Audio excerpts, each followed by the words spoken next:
at the point now where I've done that much to it. I think it's time for an update on the modifications. So we have Protator grips purchased off eBay. We have some Ergotech riser bars that came from AA Bikes on sale. Always with them there is a instant shipping, the customer service is great, and they're definitely the best I have dealt with in the 2 years I have been doing anything on this bike. I didn't go with a branded one because I think they look perfect, they do the job, and I'm not really a brand whore. I just like things that actually do what they're meant to do. So on there we have the stock headlight, which I have a Fox 40 drop crown. It was a Hope solid mount which I cut off and used the top holes there to mount my light.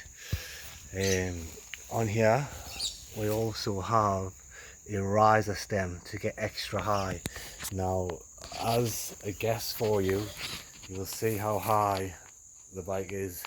It is a proper full-size bike now. So in comparison, I would say it's like a 250. So then we have a custom aluminium battery lid. We have the Lunar float seat that is sitting on a custom aluminium subframe with a solid 3mm stainless steel rear guard, and that is all welded in. Then I made up a custom tail light mount, and it has a little extender flap there just to keep the mud off me. Okay, moving along, we come down to a set of Fox 40s, used Fox 40s, because I like to keep everything cheap as possible. That is a stock front guard off the D&M, which is on there at the moment, but I will be making an aluminium one.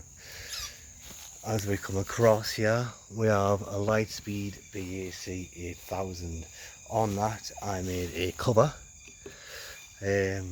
which also is fluted to let the air in the sides to cool the moths for running high power. Then we have a 40Ah 72V Lightspeed battery in there. From that we have a Fox float shock, works a treat. Haven't really done anything off-road, but for what I'm doing it is amazing. So if you're not really heavily going at things, and from what I've seen other people do, these shocks are great. So don't let anybody put you off from that. And then I made up a custom stainless steel linkage triangle, and then I made up a custom aluminium guard just to keep the mud off the Fox. Then we're running Shinkos front and rear. That is a 64 tooth sprocket that I also got from AA Bikes. Yeah, it works a treat, absolutely rips with a 72V. Wouldn't recommend anything else other than that for a 72V.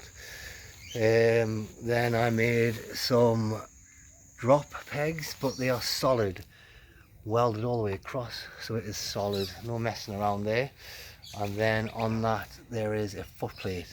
That foot plate is probably one of my favourite mods of all, purely because it lets you move around on the bike at the front, at the back. You can stand at the front to get the weight down, you can stand at the back when you want it to go up and down hills, and yeah, it's just great.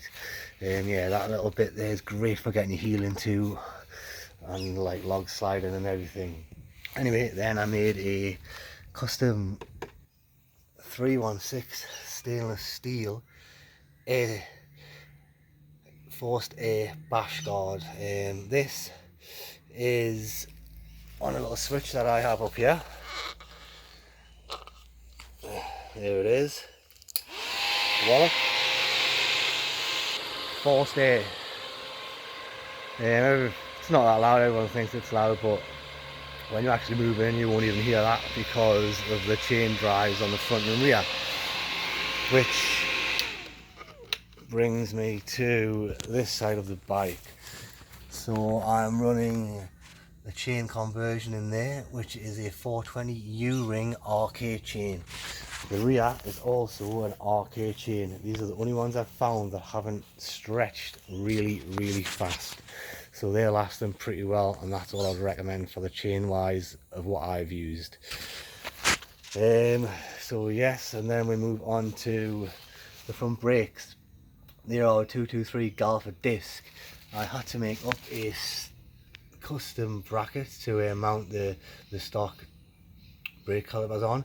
They are running the Shimano fin pads. Also on the rear, I'm running the Shimano fin pads and a rear disc from AE Bikes. Now, I'm thinking that might be all of it. I know that is a lot to take in, but yeah, it's had a lot of modifications on this bike, and yeah, it's really starting to come together as a full size bike. If I stand here, you will see that the bike is basically up to my hips nearly. Yeah, it is great, perfect man-sized bike. That's it, the original Surron Stinger.